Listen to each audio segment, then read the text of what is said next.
시편 44편 9절에서 22절까지 우리 같이 합독하시겠습니다. 시작. 그러나 주께서 우리를 버리셨고 수치를 당하게 하셨으니 우리의 군대와 함께 진군하지 아니하시나이까. 주께서 우리를 원수에게서 돌아서게 하시니 우리를 미워하시는 자들이 자기들 멋대로 약탈하나이다. 주께서 우리를 잡아먹힐 양처럼 내어주셨고 이방 가운데 우리를 흩으셨나이다. 주께서는 주의 백성을 무료로 파시고 그들의 값으로 주의 부요함을 늘리지 아니하시나이다. 주께서 우리를 우리의 이웃들에게 비방거리로 만드시며 우리 주위에 있는 자들에게와 조소와 조롱거리가 되게 하셨나이다. 주께서 우리로 이방 가운데 이야기거리가 되게 하시며 백성 가운데서 머리를 내저음이 되게 하셨나이다. 내 능욕이 계속해서 내 앞에 있으며 내 얼굴에 수치가 나를 덮었으니 이는 비방하고 모독하는 자의 음성 때문이요 원수와 보복하는 자들의 영곤이이다. 이 모든 일이 우리에게 임하였으나 우리가 여전히 주를 잊지 아니하였으며 주의 언약을 거짓되이 대하지 아니하였나이다. 우리의 마음이 돌아서지 아니하였으며 우리의 발걸음도 주의 길에서 벗어나지 아니하였나이다. 그러나 주께서는 용들의 초소에서 우리에게 심한 상처를 내시고 죽음의 그림자로 나를 덮으셨나이다. 만일 우리가 우리 이름을 잊어버렸거나 이방신에게 우리의 손을 뻗쳤다면 하나님께서 이 일을 찾아내지 아니하시겠나이까? 이는 주께서 마음의 비밀들을 아시기 때문이니이다. 아멘. 굉장히 참 귀한 시입니다. 오늘 이야기가 이 시를 이게 어떤 시인가 이렇게 성격을 이해하자면 하나님께서 욥의 믿음을 인정해 주시고 또 사단에게 내어주죠. 그리고 그가 사단에게 내어주고 난 이후에 그가 시험을 긴 시간 당하지만 결국에는 그 시험에서 이기고 극복하고 승리해서 하나님께서 목적한 신앙을 소유하게 되는 것이 욥기의 중요한 신앙에 우리에게 전해주고자 하는 요점이라면 오늘 이 44편이 그런 이야기입니다. 우리가 예수 믿고 난 이후에 하나님께서 사단에게 내어주어서 정말 말할 수 없는 고통을 당하는데 그 말할 수 없는 고통을 당하고 난 이후에도 그가 하나님을 부인하지 않고 믿음을 굳게 지켜서 오늘 그 굳게 지켰던 이야기들을 오늘 하나님 앞에 이렇게 고백하고 있는 고백인데요. 대략 보면 우리가 조금 정리를 해보면 이런 이야기가 됩니다. 8절을 보시면 이제 우리가 온종일 주님을 자랑하고 주의 이름을 영원히 찬양합니다. 그러니까 무슨 말입니까? 하나님을 그러니까 요즘으로 말하자면 내가 생활하는 모든 생활 속에서 하나님을 찬양하는 삶을 살았고 또 전도하는 삶을 살았다. 주님을 자랑하고 찬양했습니다.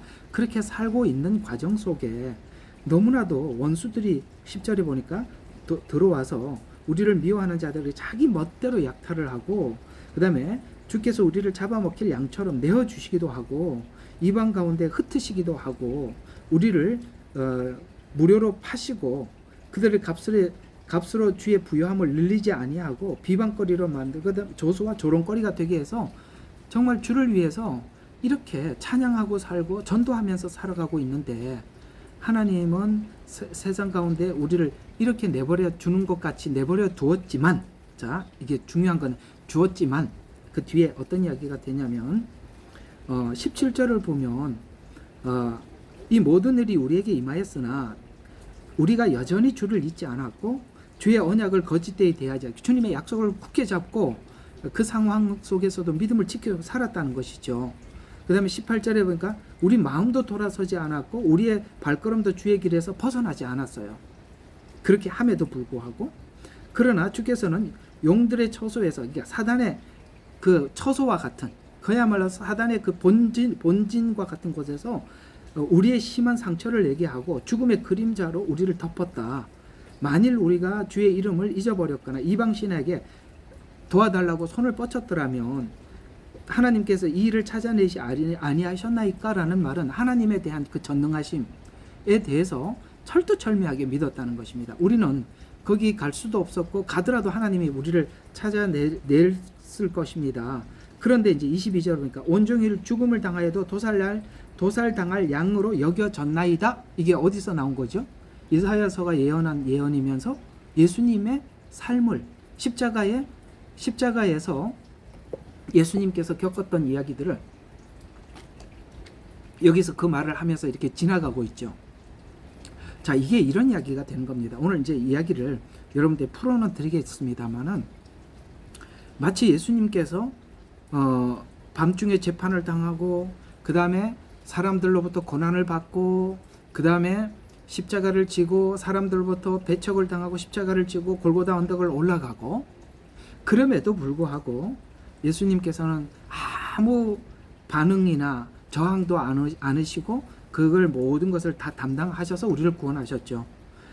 이건 이제 예수님에 관한 이야기로 치부해버리면 그래 예수님이 이렇게 하셨지 이렇게 하는 걸로 끝나겠지만 이 이야기는 예수님에게만 일어나는 일이 아니라 구원받고 난 이후에 예수님을 잘 믿으려고 하는 사람에게도 일어나는 일들이라는 것을 오늘 이 44편에 이 시를 쓴 자가 실제 그런 일을 겪었는데 이런 일을 겪고 난 이후에 오늘 여기 그 유명한 종일 22절에 온종일 죽임을 당하였으며 그러니까 죽임을 그냥 한두 번 당하는 게 아니라 온종일 죽임을 당했고 도살할 양으로 여겨졌어요.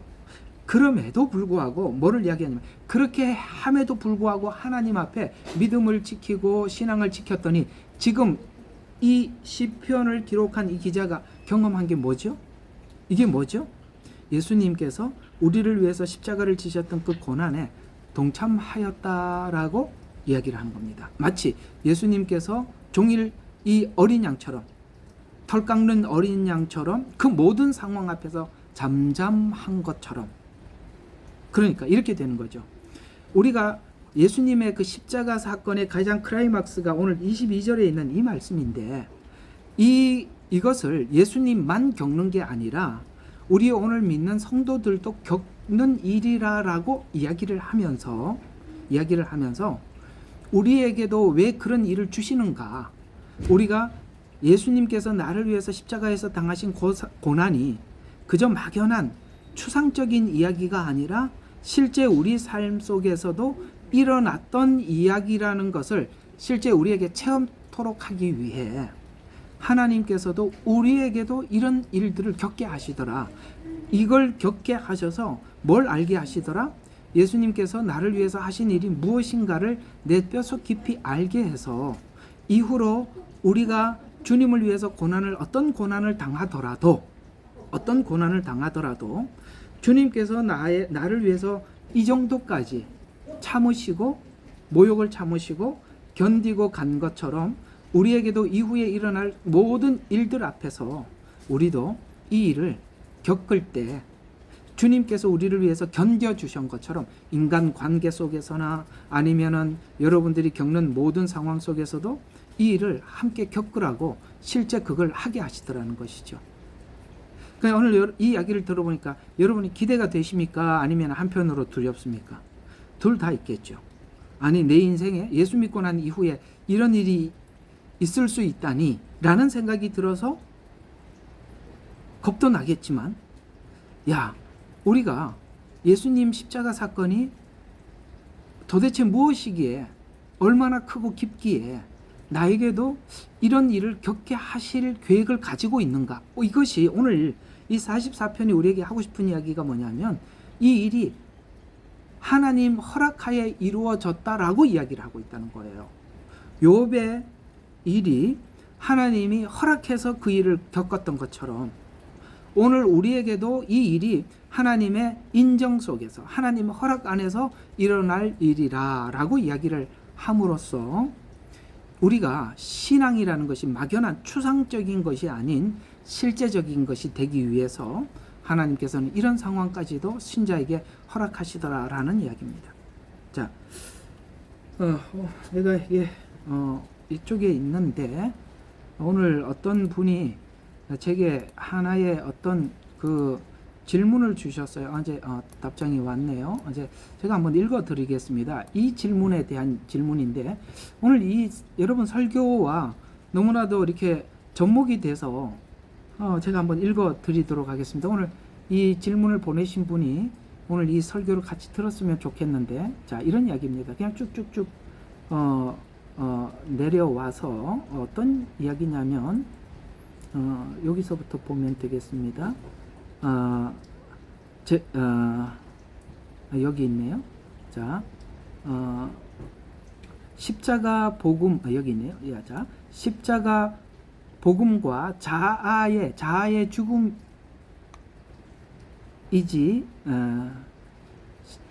내가, 그러니까 이게 무슨 말인지 조금 애매한데요. 하여튼 십자가 복음과 자아의 죽음이지, 내가 하는 신앙생활은 내가 하는 신앙생활이 아니고 내 안에 성령님이 하십니다 라는 질문이 맞는가라는 질문이었어요. 다시 한번 이야기를 하면, 신앙생활이란 잠깐만요. 신앙생활이란 내가 하는 것이 아니라 내 안에 성령님이 하시는 것이라고 어떤 목사님이 그렇게 이야기를 하는데, 목사님 이게 어떤 건지 좀 설명을 해 주십시오라는 질문이었습니다. 우리 예레미야 눈물 채널에 이렇게 들어와 계시는 분이고 제 설교도 많이 듣는 분 중에 한 분이라고 그렇게 제게 질문이 왔습니다. 여러분 어떻게 생각해요? 신앙생활은 내가 하는 게 아니고 내 안에 있는 성령님이 하시는 게 신앙생활이라 라는 질문이었습니다. 여러분 어떻게 생각하세요? 저번에 이 문제는 제가 영과 혼과 육을 설명을 할 때 설명을 드렸었습니다. 자, 우리 안에 성령님이 들어와 계시면 그냥 성령님이 신앙생활을 하시는 것이 아니라 그 성령님께서 우리의 생각을 바꾸는 작업을 한다고 그랬죠? 그렇죠? 우리 생각이 혼을 바꾸는 작업을 하신다고 그랬습니다. 그럼 혼만 바뀌어지면, 생각만 바뀌어지면 되는 겁니까? 우리가 지정의가 바뀌는 거거든요. 의지가 바뀌려면 몸이 바뀌어야 되는 것입니다. 그렇죠? 그래서 너희 몸을 거룩한 산 제사로 드리라 이렇게 말씀을 하셨다고 그랬죠. 성경에. 몸을 드리려면은 생각만 바뀐 걸로 되는 게 아니고 영이 바뀐 걸로 되는 것이 아니라 우리 안에 있는 성령님이 우리 생각을 바꾸기 시작하십니다. 그래서 바뀌어진 생각이 바뀌어진 것으로 끝나지 않고 우리의 삶이 되도록 하나님께서 그 작업을 하시는 것이 신앙생활이라고 말씀을 드린 적이 있지요. 여러분 기억하시지요? 이건 대략 제가 볼 때는 이런 영향을 요즘 받는 목사님들이 꽤 많이 계시는 것 같은데, 이렇게 주장하시는 분이 손기철 장로님이십니다. 그분 설교 조심해서 들으셔야 합니다. 마치 그분 이야기는 영이 바뀌어서 아무것도 안 해도 된다라는 식으로 이야기를 하는 것입니다. 그분은 영혼 육에 대한 이해가 잘못되어 있습니다. 손기철 장로님 요즘 이렇게 듣는 분들 혹시 있을 텐데, 그분에게는 영과 혼과 육에 대한 성경적 이해가 좀 잘못되어 있습니다. 영에 너무 치중해 있습니다. 물론 우리가 하나님을 믿어서 성령님이 우리 속에 들어오면 성령님 안에서 혼이 바뀌고 성령님 안에서 육체 체질이 바뀌는 건 사실입니다. 그러나 영이 모든 것을 하는 게 아니라 여기에 우리가 반응을 해야 되는 게 굉장히 중요한 겁니다. 그분은 사람의 반응에 대한 그 중요성을 강조하지 않아요. 여러분 성령님이 아무리 말씀을 해도 여러분들이 반응하지 않으면 다 허당인 거 아시죠? 그런 질문이었습니다. 오늘 여기 보면 하나님께서 우리의 신앙이 추상적이 되지 않기 위해서 실제 이런 고난을 주시는 거예요. 엄청난 고난이죠. 여기 이제 쭉 설명을 하겠지만 지금 여기 쭉 기재되어 있는 이 내용들은 보통 이야기가 아니에요. 이게 그냥 욥이 이 문제가 터지고 다음 문제가 연이어 오고 그 다음 문제가 연이어 오고 나중에는 모든 걸, 내 주변의 걸 모든 걸 다 잊어버리고 나중에 자기 몸에 직접 오지 않습니까? 연이어 계속 오지 않습니까?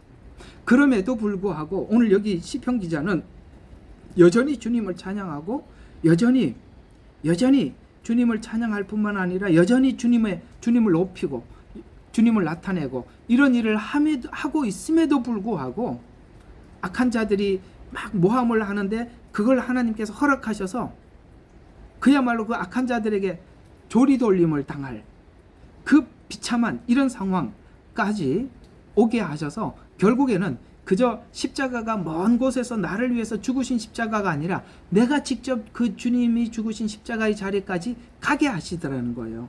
왜 그렇게 가게 하셨을까요?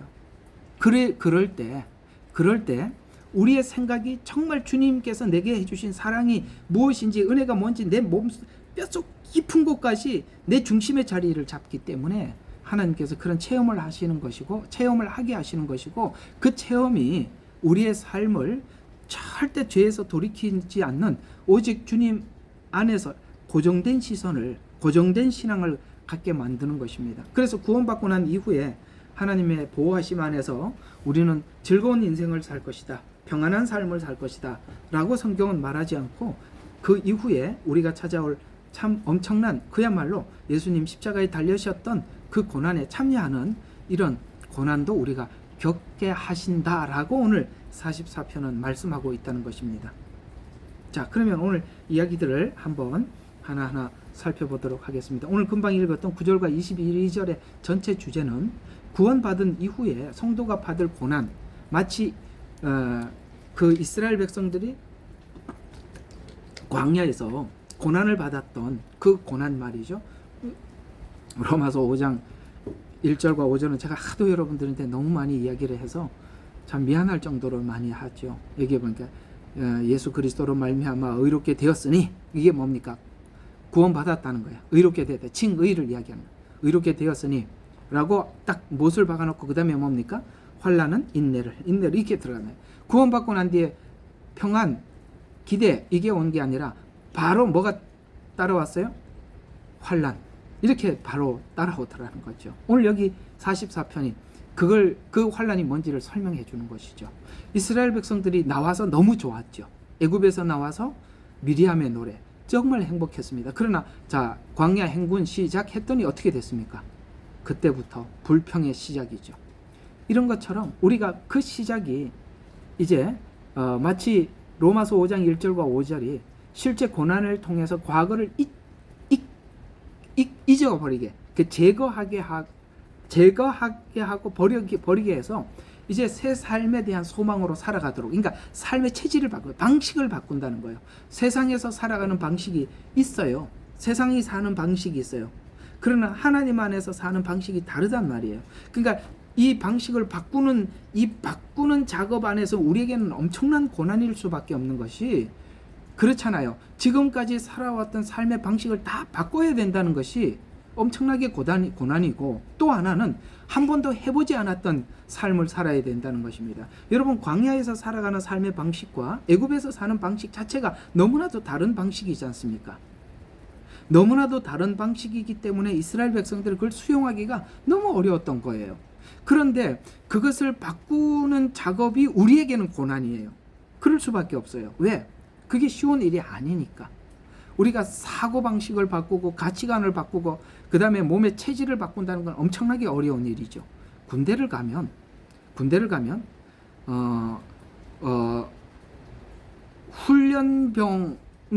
훈련병이라는 훈련소를 지나야만이 이 짝대기 하나를 붙이는데, 여러분 군대 그 짝대기 하나를 우습게 보면 안 됩니다. 여러분 있잖아요. 훈련소 마치고 짝대기 하나 붙이면 그렇게 영광이에요. 드디어 송충이 한 마리 붙였다. 이렇게 하면서, 야, 그 훈련병 생활할 때 그 짝대기 하나가 그렇게 부러워요. 여러분, 그게 바깥에 있는 사람들이 왜 짝대기 하나니까 저거 아무것도 아니다 이렇게 생각하시죠. 그러나 이거 하나 붙이려고요, 그 훈련을 하는데, 그 훈련소 생활은 뭐냐면은 체질을 개선하는 겁니다. 체질을 개선하는, 사복을 벗기고 군복을 입히기 위해서 여러분 그 몇 주간을 굴리는데요. 지금도요. 저는 해군이라서 진해 훈련소에서 받았거든요. 지금도 진해 이야기하면 막 진절머리 납니다. 우리가 모두 다 진해 훈련소를 나올 때 그랬습니다. 우리는 제대하고 절대 진해를 향해서는 소변도 보지 않는다. 이렇게 결심하고 제대를 할 정도였습니다. 진짜 그때 있었던 일들은 지금도 막 기억에 생생할 정도로 얼마나 사람을 막 들들 볶았으면 제가 지금 나이가 60이 다 됐는데 생각이 나겠습니까? 그게 왜 그러냐면 체질 개선이에요. 여러분, 우리가 세상에 살아가는 방식이 그리스도 안에서 하루아침에 바뀐다? 꿈 같은 이야기입니다. 그러려면 오늘 엄청난 고난이라는, 마치 군인으로 말하면 훈련소라는 과정을 지내야 되는데, 이 훈련소는 인간의 한계를 넘는 거예요. 정말 인간의 한계를 넘는 훈련을 시킵니다. 그런 것처럼 우리는 그냥 내 생각 속에서 나는 바뀌었어 라고 생각하지만 살아보면 그게 아니에요. 그러니까 하나님께서 그걸 살아가는 상황 속에서 자꾸 그것이 아직도 바뀌지 않았음을 이 광야 생활을 하면서 계속 하나님께서 확인시켜 주는 거예요. 하나님도 고단했어요. 얼마나 힘들었던지 하나님도 이런 말까지 했다고요. 야, 내가 저놈들 다 지워버리고 모세를 통해서 너를 통해서 다시 시작하마 라고 할 만큼 하나님도 엄청 힘들었고 이스라엘 백성들이야 말할 수 없었죠. 그 로마서 5장 1절과 5절 이야기, 오늘 시편 44편의 이야기, 이 이야기가 출애굽기 14장에 그대로 녹아 있습니다. 어떻게 나와 있는가? 자, 이런 이야기입니다. 출애굽기 14장은 이 이야기죠. 바로가 계속 생각을 완고하게 하죠. 10가지 재앙이 나는데도 하나님께서 그 재앙 지나면 또 마음이 완고해지고 또 끝나면 조금 잠잠하면 완고해지고 이게 10번을 지나가요. 자, 근데 하나님은 지금 이스라엘 백성들에게 광야 생활하면서 뭘 이야기하고 싶으냐면 너가 바로와 다르지 않다라는 걸 보여주는 겁니다. 우리는 사단 저 죽일 놈 이렇게 이야기하죠. 그죠? 근데 여러분 그거 아세요? 우리 모두가 사단적 생각을 하고 있었다는 거. 그걸 우리가 이걸로 착각하는 거예요. 애굽에서 나왔다. 광야에서 그 애굽에서 나와서 홍해를 건너면 이게 지워졌다. 끝났다. 이렇게 생각을 하는데 아니라는 것을 광야 생활을 통해서 계속 반복해서, 왜냐하면 이 바로 왕이 계속 완악해진 것처럼 이스라엘 백성들이 하나님의 계속 기적을 보고도 계속 완악했거든요. 그러면 그 애굽의 바로가 완악했던 거나 이들이 광야 생활을 하면서 하나님 앞에 하나님의 은혜를 경험하고도 완악해진 거나 별반 다를 바가 없다라는 걸 계속 보여주는 겁니다. 근데 우리가 그리스도인들이 착각하는 게 뭐냐면 믿으면 달라졌다고 생각하는 거예요. 아니요. 믿었기 때문에 달라질 시간이 시작됐다는 걸 아셔야 되니, 시작이 됐다는 이야기를 하는 것이지 달라졌다고 말하는 게 아니라 이 말이에요. 공감하면 아멘. 손 좀 들어봐요. 맞지요? 우리 달라진 게 아니에요. 달라질 능력이 생긴 거예요. 근데 지금 우리가 이 복음을 전하는 설교자들이 착각하게 만드는 것은 당신이 믿었기 때문에 다 됐다라고 자꾸 설명을 해주면 사람들이 아무 노력을 하지 않아요. 저희 어머님한테 참 감사한데 저희 어머님이 항상 저는 이렇게 성적이 되게 안 좋았어요. 그래서 통지표를 집에다가 옛날에는 안 갖다 주고 아버지 도장 훔쳐갖고 찍으니까 우편으로 보내줬어요. 그때 우리가 어떻게 했냐면 친구 집으로 가게 했습니다. 서로. 그래서 가져와서 아버지 모르게 도장을 찍어갖고 저기 검사 맡았다고 갖다 줬어요. 근데 한 번은 어떻게 그 통지표가 들통이 나서 어머님이 제가 이런 말을 하는 바람에 공부를 더 안 하게 됐습니다.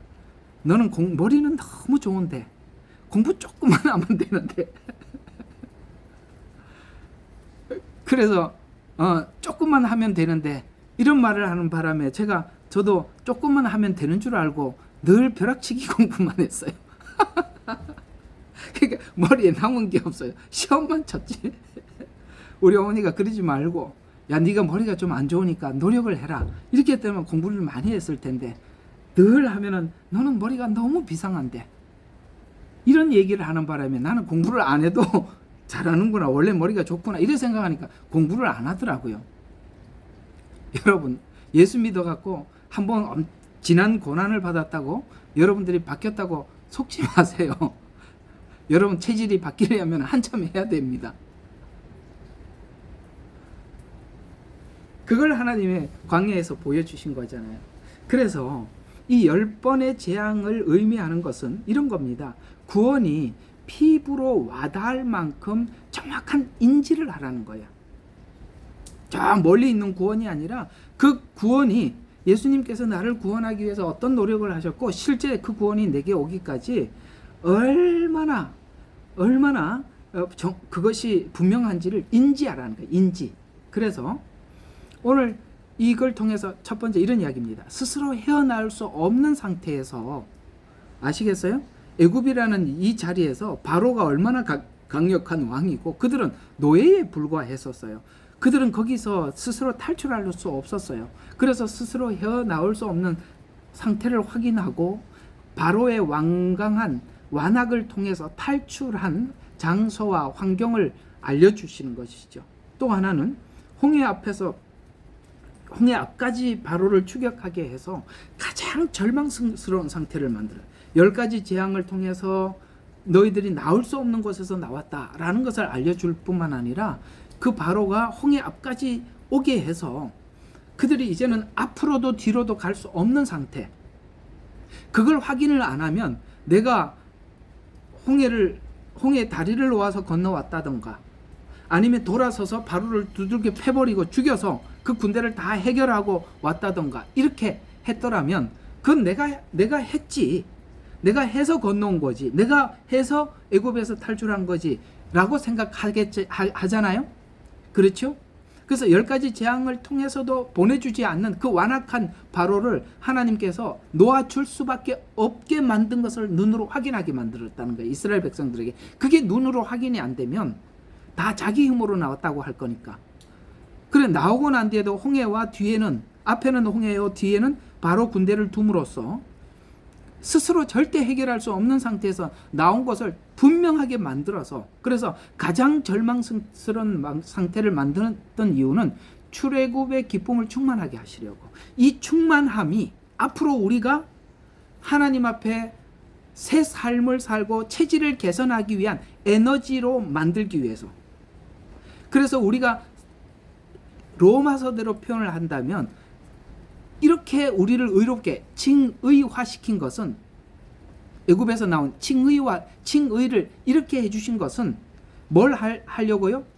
이것이 기쁨이 충만케 하게 해서 이것이 에너지가 돼서 이 광야 길을 걷는 이 성화의 시간에 하나님은 계속 이 성화가 안 되고 하나님 앞에 불평하고 넘어졌던 이스라엘 백성들에게 계속 이 말을 하게 하죠.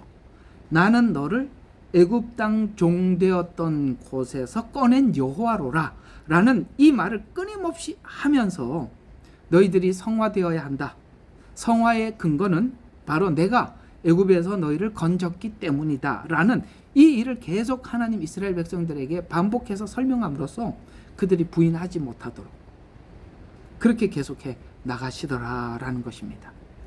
그래서 우리의 성화의 에너지는 칭의의 은혜가 얼마나 큰가를 알게 해서 성화를 하나님께서 만들어 가시는데, 그 하나님은 성화를 하기 위해서는 먼저 뭐부터? 은혜를 듬뿍 주시죠. 이게 지금 은혜를 주시는, 듬뿍 주시는 거잖아요. 절대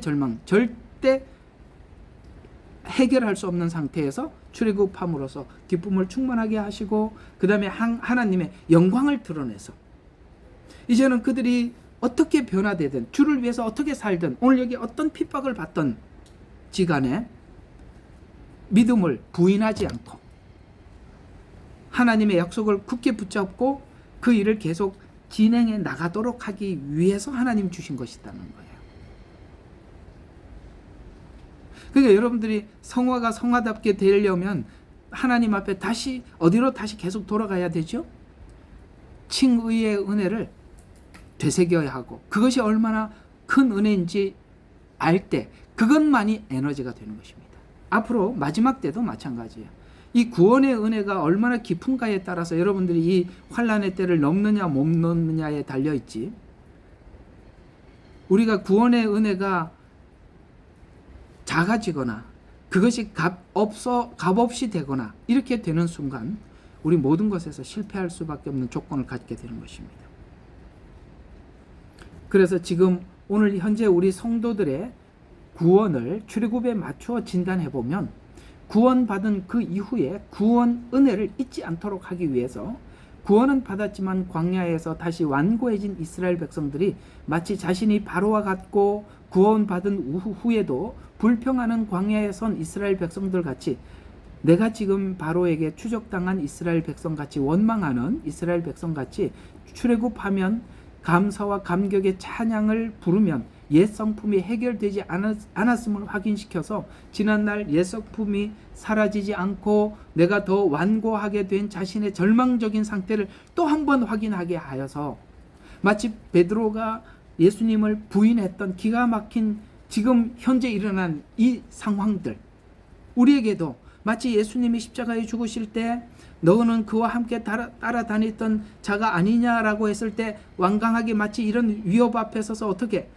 부인했던 베드로와 같은 모습을 우리의 삶 속에 다시 재현하게 해줌으로써 이 절망적인 상태를 확인하게 해서 하나님께서 나를 깨닫게 하기 위해서 이 고난을 통해서 뭔가를 새롭게 하기 위한 이 일이 우연히 일어난 것이 아니라 하나님의 계획 안에서 하나님의 역사 안에서 일어난 사건이라라고 오늘 44편은 증언해 주는 것입니다. 우리는 이런 일이 생길 때마다 퍼뜩 생각하는 게 어떤 생각을 가장 먼저 하게 되냐면 내가 하나님 앞에 잘못한 게 있나?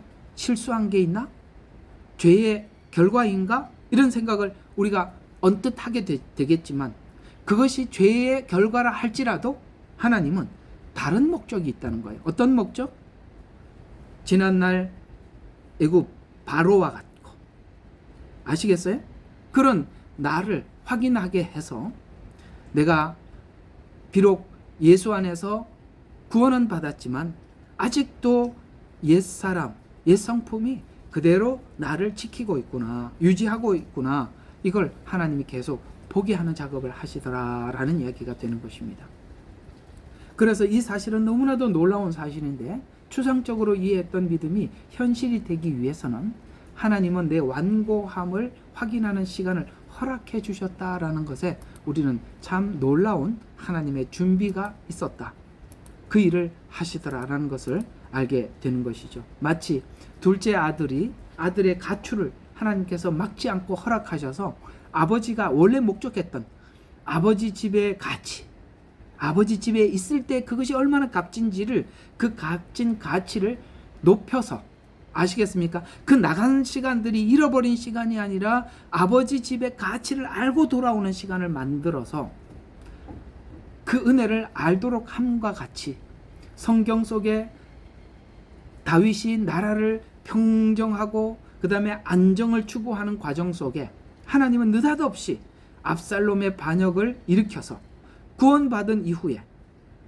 안정된 생활을 구축하려고 했지만 뜻하지 않는 사건 앞에서 당황스럽게 한 현실이 도리어 지난날의 구원을 돌이켜 보게 하고 구원이 추상에 머물지 않고 안정이라는 자리 속에서 이건 안정되니까 내가 잘해서 받는 축복이다라고 거기서 안주하지 못하도록, 그래서 머물지 않도록 하게 하기 위해서 평안한 신앙생활이 아닌 내 안에 믿음이 다시 끌려 올라가게 하는 은혜를 주심으로 신앙을 계속 뭐 하자고요?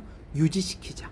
그리고 유지할 뿐만 아니라 더 성숙해 하자. 왜냐하면 우리는 어느 정도 올라가면 나는 이것도 해결하고 이 문제도 넘어갔고 이렇게 해서 안주하게 된단 말이에요. 그 안주하지 못하도록 하나님께서 우리를 이렇게 그것을 유지할 뿐만 아니라 더 성숙하게 하기 위한 하나님의 섭리다라고 오늘 44편은 우리에게 알려주고 있는 것입니다. 이런 과정을 통해서 성도들의 신앙을 강하게 만드십니다. 잊기 쉬운 구원, 감사와 감격, 되찾은 안정된 현실에 안주하지 못하도록 하나님은 이끄시더라. 그래서 구원받은 그 이후에 하나님의 침묵과 고난 겪는 이스라엘의 깊은 실망감과 고통을 통해서 하나님의 의도와 인간의 고통 사이에 어떤 관계가 있는지, 하나님의 의도, 그 의도가 우리에게 고난이지만 그것이 어떤 관계가 있는지 이해할 수 있는 내용이 오늘 9절부터 쭉 이어가는, 특별히 44편이 우리에게 설명하고 싶어하는 메시지라는 것입니다. 그래서 오늘 9절과 12절에 보면 이런 이야기가 되겠습니다. 9절부터 12절 보면 이런 이야기죠. 그러나 주께서 우리를 버리셨고 수치를 당하게 하셨으며 우리의 군대와 함께 진군하지 아니하시나이다. 주께서 우리를 원수에게서 돌아서게 하시니 우리를 미워하시는 자들이 자기들 멋대로 약탈하나이다. 주께서 우리를 잡아먹힐 양처럼 이렇게 양처럼 내어 주셨고 이방 가운데 우리를 흩으셨나이다. 주께서는 주의 백성을 무료로 파시고 그들의 값으로 주의 부요함을 늘리지 아니하시나이다. 이게 무슨 말입니까? 하나님이 주신 고난이 얼마나 크고 깊었는지 이스라엘은 자신들이 하나님이 자신을 버렸다고 느낄 만큼 고통스러웠습니다. 오늘 앞에 있는 9절과 10절은 원수로부터 우리를 구원하셨지만 우리를 미워하는 원수들로부터 수치를 당하게 하셨고 우리는 주님을 자랑하고 다녔지만 주님은 우리를 버리셨고 수치를 당하게 했습니다. 그래서 우리는 하나님을 마치 보호받지 못하는 사람입니다 라는 생각이 들 만큼이었습니다. 자, 실제 이런 일들을 많은 사람들이 겪고 대표적으로 바울이 그 일을 겪었던 이야기를 이렇게 우리에게 소개해 주고 있어요. 사도행전 18장 1절과 11절을 보면 그 아가야 지역에 있었던 일들을 기록하면서 그가 얼마나 고생을 했던지 기록하고 있는데 이 아가야 지역은 여러분 그 아가야 지역에서 굉장히 고난을 받았다고 이야기하는데 이 지역은 고린도 지역입니다. 그러면 고린도 전후서를 기록했던 그때 그러니까 이 서신을 받아봐야만 했던 이 사람들이 이 아가야 지방에 있었던 사람들이거든요. 왜냐하면 이들이 이 아가야 지방이 고린도 지역에 있는 곳이니까 그가 얼마나 여기서 고난을 힘들었는지 이 이야기 힘들었던 이야기를 이 고린도 후서 1장 8절과 9절에 이렇게 소개해 주고 있어요. 정말 얼마나 힘들었는지 한번 볼까요? 고린도 후서 1장 8절과 9절입니다. 8절과 9절. 자, 형제들아 우리가 아시아에서 우리에게 닥쳤던 고난을 너희가 모르기를 원치 아니하노니 이는 우리가 극심한 압박으로 인하여 견딜 힘을 잃어 심지어는 삶의 절망에 이른 것이라. 자, 정말 삶의 절망에 이르렀다. 이 삶의 절망이라는 것은 살 소망이 없었다라는 이야기입니다. 그럴 만큼 힘들었다. 그 다음에 9절은 우리는 우리 자신 속에 사형 선고를 받았으니 나는 그러니까 난 뭐 이미 죽은 목숨이다 라는 말을 그냥 단순히 생각 정도가 아니라 사형 선고를 받을 정도로 나는 내 마음이 다 내려앉았다 이 말입니다. 여러분 그럴 때가 있잖아요. 진짜 마음이 다 내려앉아서 이제 뭐 죽는 게 별로 어렵지 않다. 뭐 죽는 거나 사는 거나 별 차이가 없다. 여기까지 갔어요. 사형 선고를 받았으니 이는 왜 그렇게 하나님이 이렇게까지 했냐면 나중에 보니까 우리는 우리 자신을 신뢰하지 아니하고 죽은 자들을 살리신 하나님만을 신뢰하게 하려 함이라. 우리가 잘 되면 누구를 신뢰하죠? 자기 실력을 믿고 자기를 신뢰하게 돼요. 그걸 하나님이 못하게 하려고 엄청난 절망을 주었다는 거예요. 그 엄청난 절망이 뭘 만들었다고요? 내가 죽는 거나 사는 거나 별반 없다. 이런 생각이 들었을 때 여러분 죽기가 쉽죠. 사나 죽으나 비슷하다 이럴 때는 죽기가 쉽죠. 여러분 성공하면 살려고 하잖아요. 근데 죽을 지경이면 사는 거나 죽는 거나 별 차이가 없잖아요. 거기까지 갔다는 거예요. 죽음을 실제 내 속에 사형 선고까지 받았다라는 것은 죽는 거에 대해서 두렵지 않게 만들었다. 왜? 십자가의 죽음을 깜빡 잊어버렸다. 죽음 이후에 부활을 깜빡 잊어버렸어요. 그러니까 하나님이 죽음을 다시 죽음으로 몰고 가서 자신을 죽음으로 몰고 가서 죽는 데까지만 가더라. 그랬더니 뭘 다시 생각하게 하더라? 내가 주 안에서 죽는 것이 축복이다. 왜요? 주 안에 죽으면 다시 산다는 것. 그걸 하나님 다시 일깨워 주시더라. 그래서 아가야에서 엄청난 고통을 당하게 하시더라 라고 오늘 고백하고 있습니다. 여러분 그리스도 안에서 죽음은 죽음조차도 복이에요. 그렇죠? 예. 그리스도 안에서 죽음을 이해하고 십자가를 지는 것이 축복이에요. 왜요? 십자가를 진 이후에는 영광이 있고 죽음 이후에는 부활이 있습니다. 주 안에서는 일어나는 모든 일들은 하나님께서 다 새롭게 만드는 것입니다. 악을 사용해서 선으로 만들어 가시는 하나님. 창세기 50장에 요셉이 고백한 신앙이죠. 이런 것처럼 자신을 신뢰하지 말고 그 다음에 하나님만 의지하라고 하나님께서는 그런 상황을 주시더라. 그래서 오늘 9절부터 12절이 의미하는 것은 구원하실 때에 하나님은 전능하시는, 마치 전능하신 방법으로 그 애굽에서 이끌어냈던 것처럼 전능하신 방법으로 구원하셨지만, 지금 현실에서 느끼는 감정은 하나님이 나를 버리셨고 수치를 당하게 하시는 현실에서 하나님이 원하는 것은 이 시간에도 지난날 나와 함께했던 하나님을 더 신뢰하라는 뜻이고, 하나님을 신뢰하는 신뢰를 어려움 속에서도 계속, 엄청난 어려움이 왔을 때 하나님을 계속 신뢰하는지 신뢰하지 않는지 나눠지겠죠. 그래서 우리가 딱 어려운 상황이 오면 하나님을 의지했던 사람들이 그 어려운 난관을 헤쳐나가고 극복하는 방법이 다르고, 하나님을 신뢰하면서 나갈 거고, 하나님을 신뢰하지 않았던 사람들은 매우 세상적인 옛 방식대로 그 문제를 해결해 나가겠죠. 그래서 하나님은 이것이 우리에게 필요한 이유는 내가 지금 여전히 주님을 신뢰하고 있는지를 체크하게 하시고, 혹시 내가 부유해지고 안정감이 생겨서 여기서 안주하려고 하는지도 하나님이 각성하게 하시고, 아직도 내 안에 해결되지 않았던 문제들이 많이 있음에도 불구하고 내가 마치 해결되는 것처럼 착각하는 것에서도 나를 확인하게 하셔서, 아시겠어요? 그러니 여러분, 이것이, 이런 시간들이라는 것이 우리 각 개개인은 마음에는 원치 않을 수 있지만 하나님께서는 필연적으로 이 시간이 필요하다는 것에 대해서 여러분 공감할 수밖에 없잖아요. 공감하시죠? 우리 필요해요, 그 시간들이. 또 하나님을 신뢰하는 신뢰를 어려움 속에서 계속 유지하라는 뜻이고, 마지막에 하나님께서 해결하실 때까지, 하나님이 해결하실 때까지 신뢰를 유지해라 라는 거예요. 그래서 믿음 이꼴 뭐라고요? 인내. 믿음 이꼴 인내. 그러니까 나는 믿음이 있노라라고 하면서 그 시간까지 쭉 하나님이 원하는 시간까지 가지 못하는 것은 믿음이 없는 거고,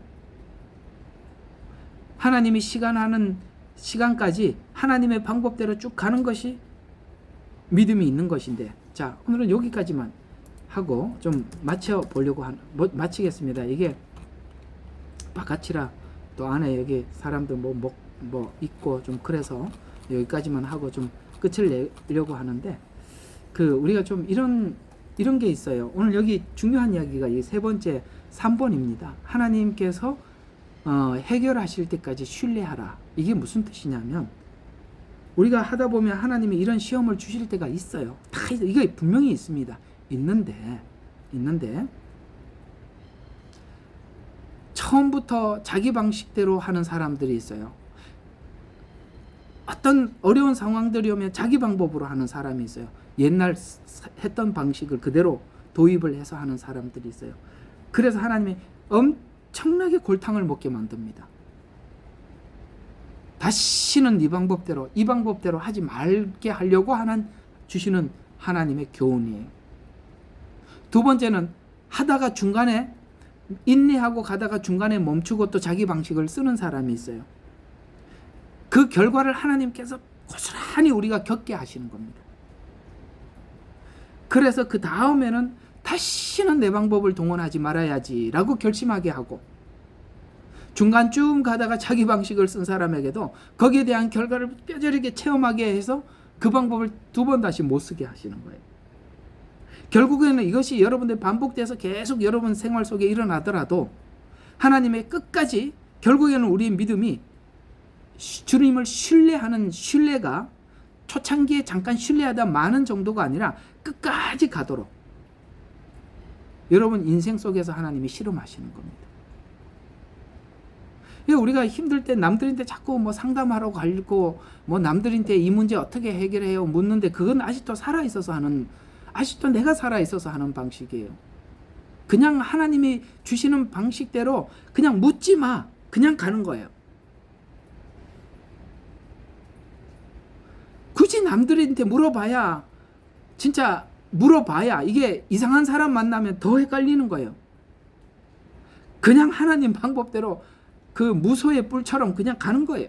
말이 필요 없어요. 그냥 하셔야 되는 거예요.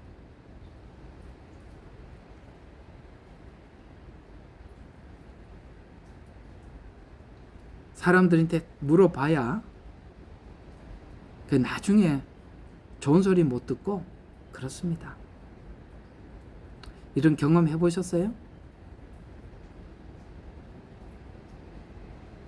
예. 그런 일이 있다는 걸 아시고 가세요. 예. 예, 오늘은 여기까지 하겠습니다. 아유, 은혜 가운데 지금 참 여행을 잘 하고 있습니다. 마칠 때까지 하나님 안전하게 좀 지켜주시고, 오늘 여기 이 카라반팍에서 오늘 밤에 이제 떠나는데 비가 그쳐서 내일 아침에 이게 전도지 다 주고 가야 되는데 좀 잘 주고 갈 수 있도록 기도해 주시고, 또 내일 또 다른 곳에 가서 좀 쉬고 돌아가도록 하겠습니다. 자, 기도하고 마치겠습니다. 좋으신 하나님 아버지 감사합니다. 우리는 기적과 같은 하나님의 은혜로 구원을 받았습니다. 은혜를 받았을 때는 마치 마치가 된 것 같아서 모든 것이 주 안에서 다 완성되었다고 착각하게 되는 것이 우리 인간의 약한 부분입니다. 아버지 하나님, 살아보면 아직도 주 안에서 해결해 되지 못한 아버지 하나님, 많은 성향들이 우리 안에서 나타나고 있음을 보게 됩니다. 주님, 저희들을 불쌍히 여겨주시고 긍휼히 여겨주셔서 예수 믿고 난 이후에 찾아오는 이 수많은 고난들이 아버지 하나님, 저희들을 각성케 하기 위함이요, 아버지 하나님, 돌이켜 하나님 앞에 우리 자신의 깊은 내면을 보기 위한 시간이오니 우리가 바로를 지적할 자격 없음을 우리가 성화 생활 속에 광야에서 이스라엘에게 보여준 태도가 여전히 우리 안에 동일하게 일어나고 있음에 하나님 앞에 우리 있는 모습 그대로 인정하게 해주시고, 아버지 하나님께서 고치고 해결하고자 하는 이 일에 우리가 적극적으로 반응할 수 있도록 도와주시옵소서. 우리를 구원하신 예수 그리스도 이름으로 기도드렸습니다. 아멘. 감사합니다.